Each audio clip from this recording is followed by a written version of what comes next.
I go out and run, I test, I feel, I listen to the gait cycle, the foot strike, my biomechanics, what's happening out there on the trails, and that's how I do it. And then sometimes when I have time, I'll go, actually I will with this shoe because I'm curious to hear what other people are saying.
Good afternoon, or good night, depending on where you're watching around the world. Cheers, everybody. Here we go. Boy, wrapping up 2021 and the 2021 running shoe lineup. We're getting there. We're getting through, right? It takes time. It's a 2021 shoe transitioning into 2022. This shoe was really hit the scene 2 or 3 months ago, and I guess I need to mention this. I haven't mentioned it in a while.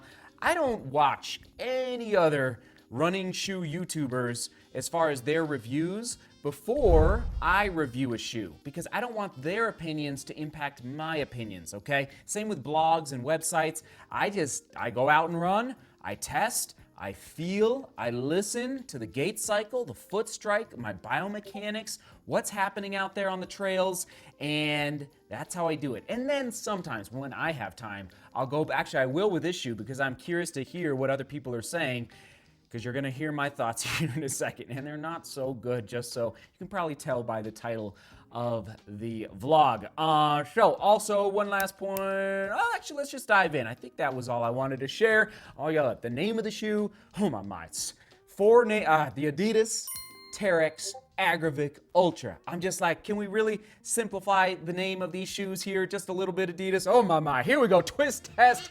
Ho ho. A block of concrete. It is a block of concrete. I mean, it's just like, I need to go to the gym because I'm not strong enough to twist this midsole.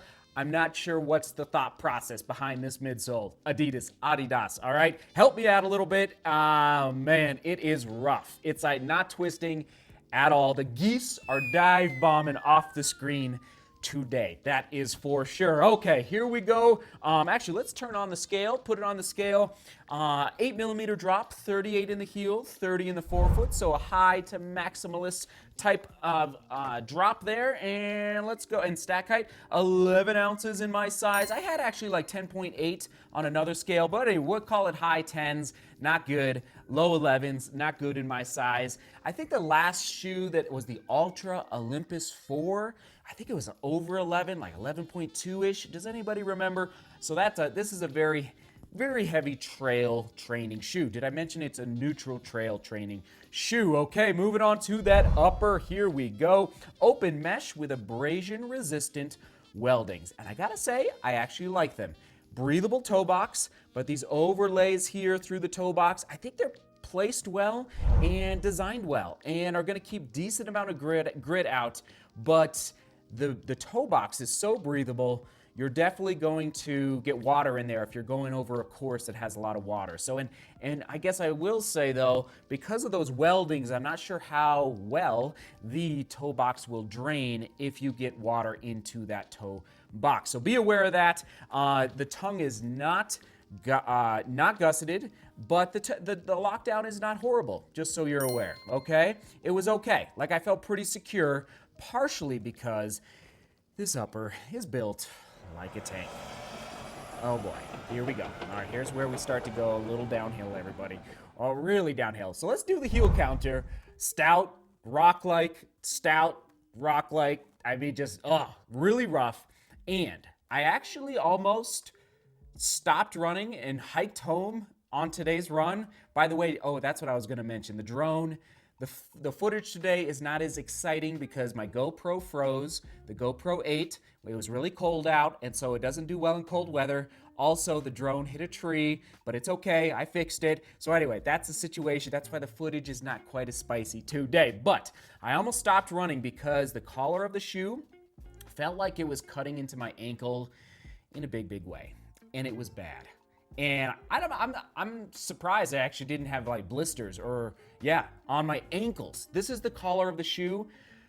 So I'm just going to say right now, don't buy this running shoe, this trail running shoe. Don't buy it. Don't buy it. Don't buy it. It's that rough. Everything is rough about it, okay? I'll finish the rest of this review, but if you want to click away now, I wouldn't be hurt, DGR. It's really, and maybe I'm just weird. Maybe it's my biomechanics, my gait cycle. It didn't work for me. If it works for you, let us know in the comments. Like, it's really, really bad. And I'm just warning you, like, this is a bad upper. It's just rough. And this collar just like cuts into my ankle, especially on the trails when you're going different directions over rocks and roots. Your ankles are twisting and moving. You need a little bit of gentleness on the, okay, I'm gonna stop there. There's my scores for the upper. I did, lockdown was okay. 2 out of 10, maybe a record for the lowest score here in the studio. Okay, midsole, boost, and light strike. Let's do the durometer. I mean, stiff as a rock. I mean, like, no, maybe they're thinking you need to put 100 miles into the shoe to break it in. I'm not going to put 100 miles in any shoe. So if you want a shoe, like, you know what it feels? It feels like a hiking boot. That's what it feels like, underfoot. It felt like a hiking boot out there. Part of it. So there's my scores for the midsole. I'm just like, So let's move on to the outsole. Okay, here we go. Continental rubber. Part of the issue as far as this durometer goes might be the outsole. All right, it's just like a stiff, completely plastered Continental rubber on the outsole. High durability, might be good for hiking. But again, I wouldn't hike in this shoe with that collar. No way, Jose. So that's, okay, I do like the decoupled groove here going on, but it's just not enough to save it, all right? 3 out of 10 for that outsole. Fit true to size, you know, it was fine. I would say though, the toe box might be a little narrow, just a little bit, okay? Didn't impact me, but just be aware if you do end up picking the shoe up. Comfort score, whoo, heartbreaker, right to the heart. 3 out of 10?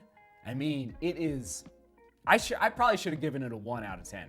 I don't even know why I gave it a 3 out of 10. No, why did I give it a 3 out of 10 and not a 1 out of 10? Maybe because of the tongue. The tongue is okay, but man, the rest of it is just really, really tough out there, okay? Positives, I don't have one. I mean, I just don't have one. If I had to pick one, maybe these overlays, okay? And the drawback is, okay, this is I've never given this drawback. This is fascinating. Too much durability. This shoe is a hiking shoe to go hike for 2,000 miles. This is not a running shoe.